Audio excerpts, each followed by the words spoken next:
Hello दोस्तों, यूपीआरओ 2023 का paper इस वक्त हमारे सामने है और यूपीआरओ 2023 के पेपर में हम लोग क्या चीज देखने वाले हैं इसको समझाते हैं। देखो, एक नॉर्मल सी धारणा क्या बन गई है आजकल कि पीवाईक्यू से क्वेश्चन तो आ ही नहीं रहे हैं, घटना चक्र का पूर्वावलोकन क्यों ही पढ़े, बेकार है।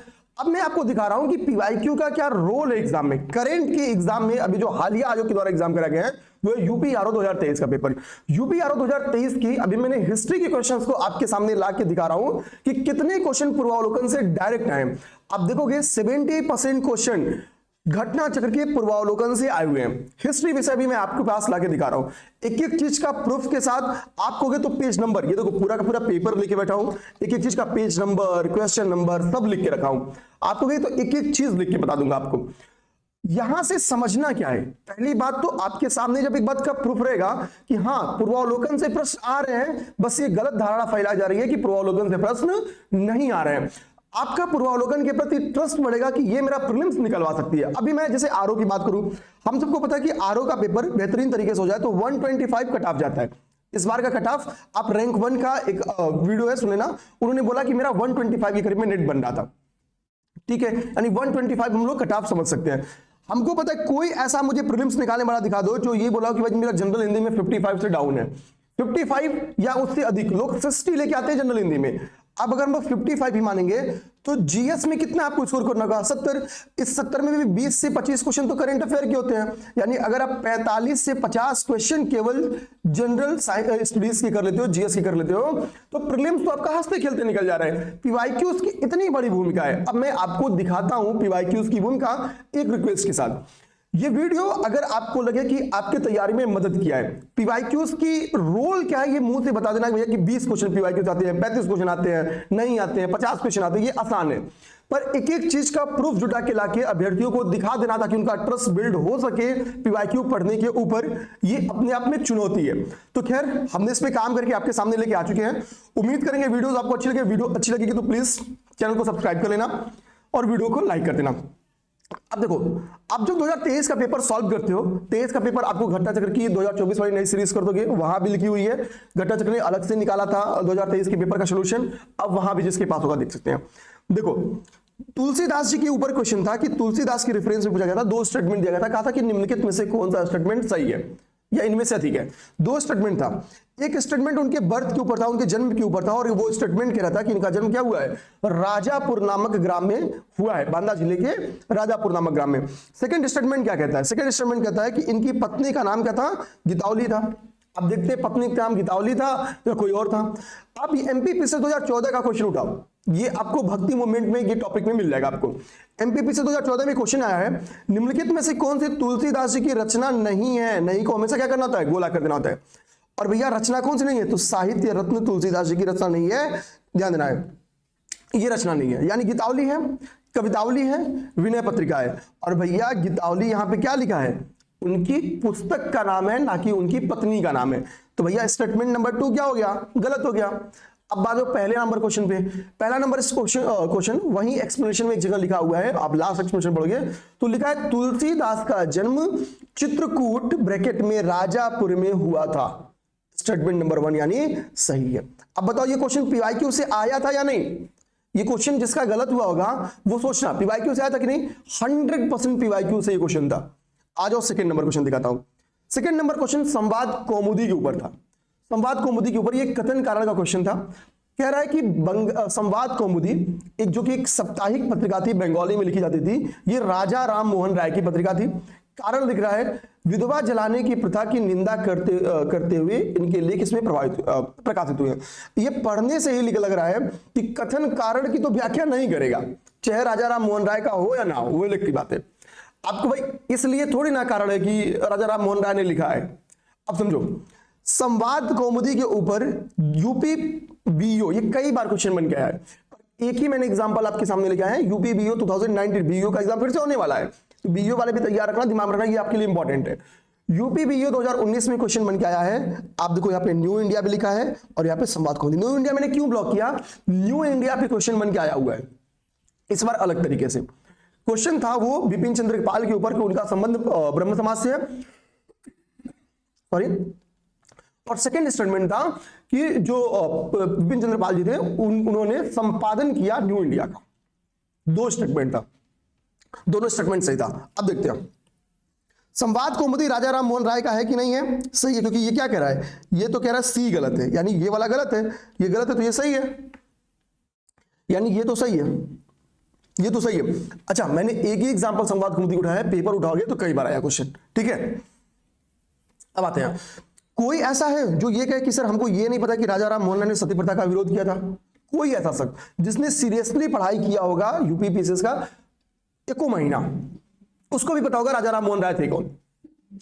जब भाई राजा राम मोहन राय की ये पुस्तिका थी, ये पुस्तक था, अपनी बातों को लोग कहां बताएंगे, माइक पे लेके भाषण तो देंगे नहीं, अपने पत्र में ही बताएंगे, अपने लेख में ही बताएंगे। क्या कह रहा है, विधवा जलाने की प्रथा अर्थात सती प्रथा की निंदा करते हुए इसमें इन्होंने लेख लिखा है। तो सीधी सी बात है, बिल्कुल लिखा होगा, इन्हीं की बुक है तो कौन लिखेगा। अब देखो ये भी आया हुआ है, राजा राम मोहन राय का संबंध सती प्रथा से था, यानी आपको सब लिखा हुआ है, ऐसा नहीं कि मैं अपने मन से जस्टिफाई कर रहा हूं आपको। राजा एक्सप्रेशन पढ़ना, क्या लिखा है, राजा राम मोहन राय जैसे प्रबुद्ध भारतीय सुधारकों ने विलियम बेंटिक के थ्रू, विलियम बेंटिक कौन था, कमेंट कर सकते हो, गवर्नर जनरल था, वायसराय था या जनरल था, इस प्रथा को अवैध घोषित करने की प्रेरणा दी और 1829 में इसको अवैध घोषित कर दिया गया। ये एक्सप्लेनेशन में लिखा हुआ है, यानी कारण भी सही है, कारण भी क्या है, सही है, बस व्याख्या नहीं करता है।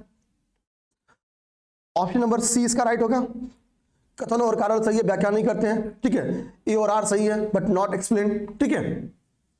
आ जाओ तीसरा प्रूफ दिखाता हूं आपको। वीडियो अच्छी लगे तो प्लीज वीडियो को लाइक कर देना और चैनल को सब्सक्राइब कर लेना। एक बार वीडियो शेयर जरूर कर देना जिनको ये लगता है कि पूर्वावलोकन की इंपॉर्टेंस खत्म हो गई है, बस इसलिए ताकि वो अपने कोर्सेज पे काम कर सके, ठीक है। आपको मैं दिखा रहा हूं कि जिनके पास क्षमता है खुद से कर जाने की, वो पढ़ के बुक्स के थ्रू भी अपनी एग्जाम को क्लियर कर सकते हैं। आपको दिखाते हैं तीसरा नंबर क्वेश्चन। जौनपुर कह रहा है कि जौनपुर को सिराजे हिंद के नाम से जाना जाता है। हमको पता है कि जौनपुर में सरकी डायनेस्टी आई थी। जौनपुर सरकी काल में शिक्षा का महान केंद्र था। ये दोनों स्टेटमेंट आया है पेपर में। अब बोलोगे कहां पे सर, तो देखो यूपी पीसीएस ने खुद 2017 के एग्जाम में पूछा हुआ है कि जौनपुर राज्य का अंतिम शासक कौन था। अच्छा, जो मैं आपके सामने स्क्रीनशॉट लगा रहा हूं, मेरे पास ये बुक 2020-21 की है, नई बुक नहीं है, 20 की मेरे पास, मतलब ऐसा नहीं कि 23 की बुक है, 20-21 की बुक है, मैंने वहां से स्क्रीनशॉट लगाए। अब देखना, जब ये पढ़ते आ जाते हो तो लास्ट पॉइंट क्या लिखा है, जौनपुर को पूर्व या भारत का सिराज कहा जाता था। जौनपुर को पूर्व या भारत का सिराज अर्थात सिराजे हिंद कहा जाता था। तो पहला स्टेटमेंट तो सही हो गया। कथन क्या हो गया दोस्त, कथन तो आपका सही हो गया। अब आते हैं कारण पे। कारण क्या लिख रहा है कि सरकी काल में शिक्षा का महान केंद्र था। जौनपुर की जो इसने स्थापना की है, किसने, फिरोज शाह तुगलक ने। किसकी याद में, तो मोहम्मद बिन तुगलक की याद में, जोना खां की याद में। जो फिरोज तुगलक था, यही शिक्षा और साहित्य संस्कृति का एक बहुत बड़ा विद्वान था, काफी इंटरेस्ट लेता था। दूसरी बात, आप जब घटना चक्र में ही पूर्वावलोकन में जाना, जब आप पढ़ोगे शेर शाह सूरी, तो शेर शाह सूरी की जब इंट्रो स्टार्ट होती है, जब पहला क्वेश्चन स्टार्ट होता है बेसिक उसके बारे में, तो स्टार्ट होता है जब शेर शाह सूरी को शेर शाह की टाइटल कब दी गई, तो वहां पे बताता है कि यह जौनपुर का पढ़ा लिखा था। तो सोचो जौनपुर का वो पढ़ा लिखा था, क्यों, क्योंकि जौनपुर शिक्षा की केंद्र थी, ये लिखा हुआ है, ठीक है। यहाँ पे कितनी एग्जाम्पल पेस्ट करते हैं, इसलिए नहीं किया। ये स्टेटमेंट भी सही है। देखो जैसे ही जौनपुर की नींव रखी गई थी, सिराजे हिंद उसको तभी से जाना जाता है। शिक्षा का केंद्र तो एक प्रक्रिया है, आगे चल के वो शिक्षा का केंद्र बनी, यानी शिक्षा के केंद्र की वजह से उसको सिराजे हिंद नहीं कहते थे। तो एक्सप्लेन तो ये भी नहीं कर रहे, ठीक है। ऑप्शन नंबर भी सही। कोई ऐसा है जिसको ये लगे कि सर ये क्वेश्चन नहीं रिपीट किया था, 100% ये क्वेश्चन रिपीटेड थे। आते हम लोग 4th नंबर क्वेश्चन की, आपको प्रूफ दिखाता हूं, ठीक है। ये पीडीएफ आपको मिल जाएगा, आपको हमारे टेलीग्राम चैनल पे चले जाना है, डिस्क्रिप्शन बॉक्स में टेलीग्राम चैनल का लिंक लिखा होगा, तो वहां से आप हमारे टेलीग्राम चैनल पे जा सकते हैं। अब अगली बात है दूसरी, अब चलो यहां से एक छोटी सी जानकारी आप बोल दूं, यूपीआरओ की पीवाईक्यूज की इंपॉर्टेंस को देखते हुए हमने एक यूपीआरओ पीवाईक्यू की सीरीज स्टार्ट करवा दी है। उसमें हम यूथ कंपटीशन टाइम्स की बुक लेंगे, उस बुक के से क्या करेंगे कि पूरी पीवाईक्यू आपकी खत्म करा देंगे, पूरी पीवाईक्यू आपकी खत्म करवा देंगे।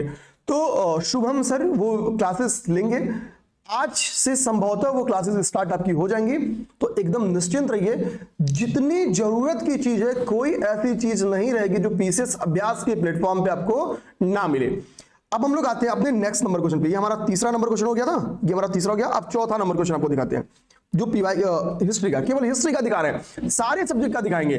बस इस वीडियो को आप लोग सपोर्ट करिए, सारे सब्जेक्ट की पीवाईक्यूज आपको दिखाएंगे कि भैया पूर्वावलोकन की क्या इंपॉर्टेंस है। आते हैं यहां पे क्या लिख रहे हैं, कह रहा अक्टूबर 1940 में गांधी जी ने कुछ चुने हुए लोगों के साथ सीमित सत्याग्रह स्टार्ट किया। इन अक्टूबर 1940 क्या हुआ, लिमिटेड सत्याग्रह गांधी जी स्टार्ट करते हैं कुछ सेलेक्टिव इंडिविजुअल्स के थ्रू। सत्याग्रह, इसी को हम लोग क्या कहते हैं, सीमित सत्याग्रह को व्यक्तिगत सत्याग्रह के नाम से भी जानते हैं। हमको पता है ये 1940 में ही स्टार्ट हुआ था, 1940 में। कारण में क्या लिखा है, यह सत्याग्रह इसलिए सीमित रह गया, मतलब इस सत्याग्रह में केवल 17-18 लोग थे। क्यों, क्योंकि इसलिए सीमित रह गया क्योंकि, सॉरी ठीक है, सीमित लोग मतलब कम लोग इसलिए थे क्योंकि इनको ब्रिटेन के युद्ध प्रयासों को ठेस पहुंचे, इसलिए। अब आ जाओ, ये क्वेश्चन है, कब कब आया भैया ये क्वेश्चन, ध्यान से देखना।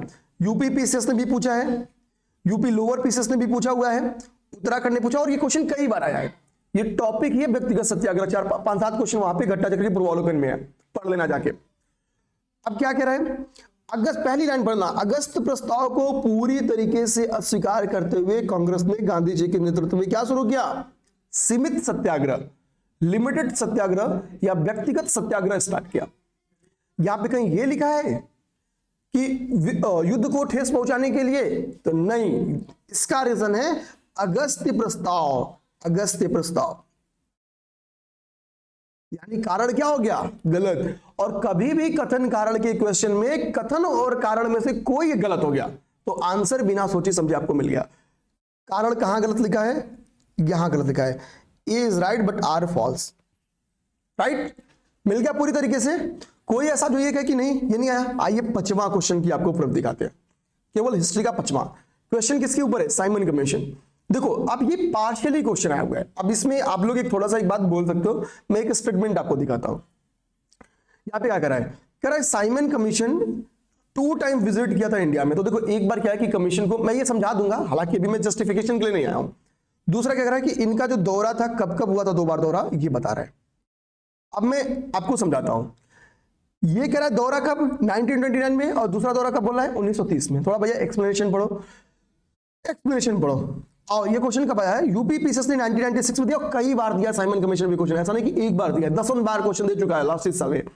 साइमन कमीशन भारत में कब आया, 27, 28, 29, 31, यहां पे पढ़ना। साइमन कमीशन 3 फरवरी 1928 को कहां पहुंचा, बॉम्बे। यानी साइमन कमीशन भारत में पहली बार कब आया, 1928 में, ना कि 1929 में। आंसर दूसरा गलत, दूसरा तो गए हो। जैसे ही दूसरा गया, 2 ऑप्शन तो भाई आपका खत्म हो गया, डी नंबर ऑप्शन खत्म हो गया आपका, और डी नंबर ऑप्शन खत्म हो गया। एक सही होगा तो होगा, देखते हैं भाई। एक पे क्लियर, अब सोचो, बोल रहा है कि 2 बार भारत का दौरा हुआ। अगर आप ये नहीं भी पता है ना, आपको देखो पेपर सॉल्व करने की अप्रोच होनी चाहिए।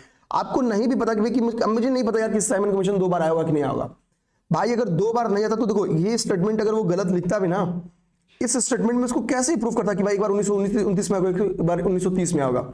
इतना यूपी पीसीएस दिमाग नहीं लगाती। यानी ये तो कंफर्म है, जब 2 बार उसका विजिट का डेट लिख रहा है, ठीक है, तो ये डेट में गलती हो सकती है, ये मान सकते हो, लेकिन फैक्ट में नहीं कि भाई 2 बार आया होगा कि नहीं आया होगा। तो 2 बार आया था, ये मैंने अपनी क्लास में पढ़ाया भी है, ठीक है, 2 बार आया था, ये एकदम राइट फैक्ट। आप सोचो आंसर इसकी मिल गया। ये भी 100, देखो इसको आप ये नहीं कर सकते कि सर ये तो 50% था। अब यार थोड़ा कहीं तो अकल लगाना पड़ेगा, ठीक है। अभी गांधी जी के ऊपर एक फैक्ट है इसी तरीके का था, मैं आपको अभी उसको रखा नहीं हूं यहाँ पे, बट मैं आपको पढ़ के सुना दूंगा लास्ट में, मैंने उसको शामिल नहीं किया है, बट मैं दिखा दूंगा कि वो क्वेश्चन भी अगर आप पूर्वावलोकन पढ़ते तो वो क्वेश्चन भी 90% लोग लगा लेते हैं। डायरेक्ट क्वेश्चन नहीं लिखा है, लेकिन पूर्वावलोकन पढ़ने वाला 90% बंदा उसको लगा के आता।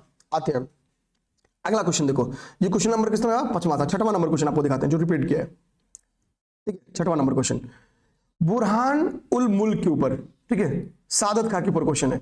क्या क्वेश्चन है, आते हैं। कह रहा है इसके संदर्भ में निम्नलिखित कथनों में से कौन सा कथन सत्य है, कौन सा राइट कथन है। 4 स्टेटमेंट, 2 स्टेटमेंट है आपके।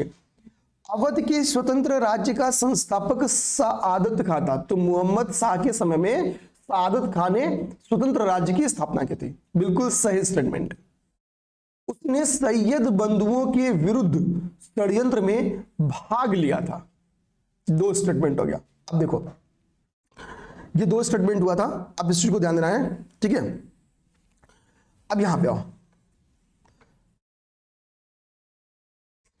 अवध का प्रथम नवाब कौन है?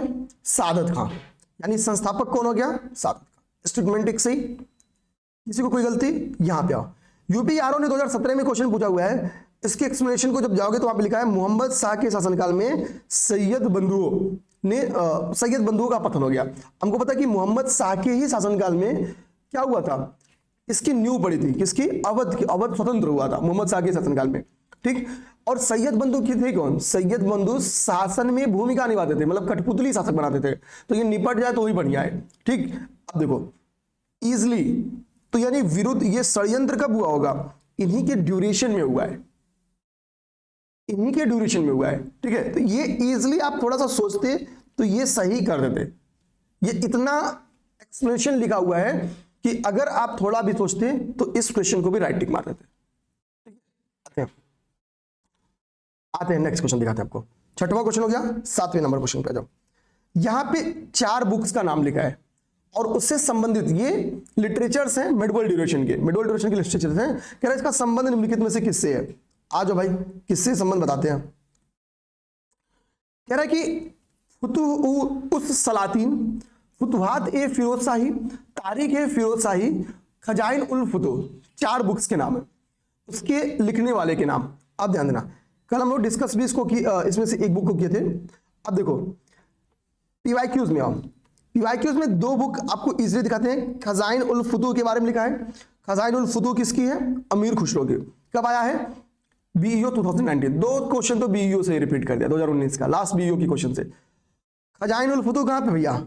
डी नंबर यहां पे है, अमीर खुसरो से मैच कराइए, यानी डी का 3। डी में केवल एक ही जगह ऑप्शन में क्या है? 3 है, केवल एक जगह 3 है। 100% क्वेश्चन पीवाईक्यू से लग जाते आपके। ये 7वां क्वेश्चन था जो लग जाता। यहां भी देखो आपको क्वेश्चन बन के आया है, तारीख मुबारक शाही पे, तबकात नासरी पे, तारीख फिरोज शाही पे, ताजुल नासरी पे, तबकात अकबरी पे, तो फिर तारीख फिरोज शाही पे भी क्वेश्चन आता। एक फैक्ट यहां पे आपका क्वेश्चन लग जा रहा था। नेक्स्ट पंजाब के विलय पे क्वेश्चन। हमको पता है रणजीत सिंह यहाँ के शासक थे, किस मिसल से संबंधित थे? तो सुगर चकिया मिसल से उनका संबंध था। पंजाब का जब विलय हुआ था किसके? तो राजा दिलीप सिंह के शासनकाल में 1849 में पूर्णतः विलय हो गया था। अच्छा कहोगे सर ये बताए कहाँ रहो, चलो बताएंगे नहीं, तुमको दिखाते हैं। यूपीपीसीएस ने 2000 कब, किस साल, ये क्वेश्चन रुकिए मैं दिखा दूं आपको थोड़ा सा, 2010 में, ठीक है। ये ऐसे कर देता हूं, आपको दिखेगा। 2010 में ये क्वेश्चन बनाया है, क्या बनाया है कि सिख साम्राज्य का अंतिम शासक कौन था? लास्ट रूलर सिख साम्राज्य का कौन था? तो भैया ये तो प्रथम थे, ये आ गए आपके दलीप सिंह, ठीक है। हमको तो ये बाद में आप एक्सप्लेनेशन पढ़ोगे तो कुछ जितना मैं बोला हूं सब पूर्वावलोकन में लिखा है कि भैया ये बाद में शायद हम स्वीकार कर लेते हैं, पेंशन देके इनको भेज दिया गया था, ये सारी बातें लिखी गई हैं, ठीक है। इनकी मृत्यु कहां पे, ये सारी बातें आपकी पूर्वावलोकन में लिखी गई हैं। क्या कह रहा है? पंजाब के सिख साम्राज्य के अंतिम शासक दिलीप सिंह थे। 1849 में द्वितीय आंग्ल युद्ध के समय इनको पराजित कर दिया गया, इनसे विलय पे सिग्नेचर करा लिया गया और दिलीप सिंह को पेंशन देके कहां भेज दिया गया? ब्रिटेन। यहाँ पे बस बुक में घटना चक्र के पूर्वावलोकन में कितना पेंशन देके भेजा गया ये नहीं लिखा है। आप बोलोगे अरे सर फिर कैसे आंसर मिलेगा? अरे रुकना मेरे भाई, दिखाते हैं। 1849 को गवर्नर जनरल की ओर से घोषणा की गई, पंजाब राज्य समाप्त हो गया है। भैया जब उसका राजा उठा के तुम लंदन भेज दिया तो पंजाब राज्य कहां बना है? समाप्त हो गया। बिल्कुल सही बात है, स्टेटमेंट तो सही है। क्वेश्चन क्या पूछा है? फॉल्स स्टेटमेंट पहचानना है। ये तो यहां पे लिखा ही है ना, अंतिम शासक ये थे, इसके बाद से क्या कर लिया गया? विलय कर लिया गया, यानी पंजाब समाप्त हो गया। सेकंड स्टेटमेंट उठाओ, महाराजा दिलीप सिंह सभी प्रदेश भारतीय ब्रिटिश राज्य का हिस्सा बन गया। तो ब्रिटिश विलय का मतलब क्या हुआ? हिस्सा बन गए, ये भी सही है। अब या तो आप क्या कह रहा है, उपर्युक्त में से कोई नहीं, मानी कोई गलती नहीं है, या ये गलत होगा। तो दिलीप सिंह को कह रहा है कि 2.5 लाख रुपए वार्षिक पेंशन दे दी गई। यही 2.5 लाख रुपए नहीं, इनको पौंड में दिया गया था, 50,000 पौंड दिया गया था। और इसकी तुलना करेंगे तो आप अराउंड ये 3-4 लाख रुपए की, 4-5 लाख रुपए बन जाता है, ठीक है। तो ये फैक्ट, 1 लाख रुपया तो भैया पेंशन पे मतलब नॉर्मल लोगों को दे देते थे कि बैठो 1 लाख रुपया का पेंशन पकड़ो जाओ निकल लो, जिसकी पहुंच नहीं थी, ठीक। ये तो बफर स्टेट था, अफगानिस्तान से बचाता, ठीक है। उधर फ्रांस अटैक नहीं कर पाती, रसिया कुछ नहीं कर पाती, समाजवाद का प्रसार नहीं हो पाता, ये बफर स्टेट था, इसके रूल जाते थे। आप सोचो तो इसका यही वाला सही था। अब सोचो ये पीवाईक्यू से आया था कि नहीं आया था? ये भी पीवाईक्यू का आया हुआ क्वेश्चन था। ये 8वां क्वेश्चन है जो आप पीवाईक्यू के दम पे लगा लेते हैं। आओ अब आपको 9वां क्वेश्चन दिखाते हैं। ठीक है, एक क्वेश्चन और दिखाते ना। कुल मैं जो समझ पाया हूँ 13 और क्वेश्चन की करीब में 13 या 14 क्वेश्चन हिस्ट्री से आया है, इसमें से 9वां क्वेश्चन आपको मैं पीवाईक्यू से दिखा रहा हूँ। जब आप मुगल साम्राज्य का विघटन देखना स्टार्ट करोगे उस टॉपिक में जाओगे तो आपको मिलेगा यहाँ पे क्या रहा है, फर्रुखशियर, जहांगीर शाह, बहादुर शाह, मोहम्मद शाह। हमको तो 1707 में क्या होता है, औरंगजेब खत्म हो जाता है, अब उसके बच्चे अपने में लड़ाई कर लेंगे। ठीक है, अब देखो बहादुर शाह प्रथम, जो मोहम्मद शाह था ये बहादुर शाह प्रथम, ये पहले सत्ता संभालेगा। उसके बाद से जहांगीर शाह की बारी आती है, जहांगीर शाह के बाद से किसकी बारी आएगी, फर्रुखशियर की बारी आएगी।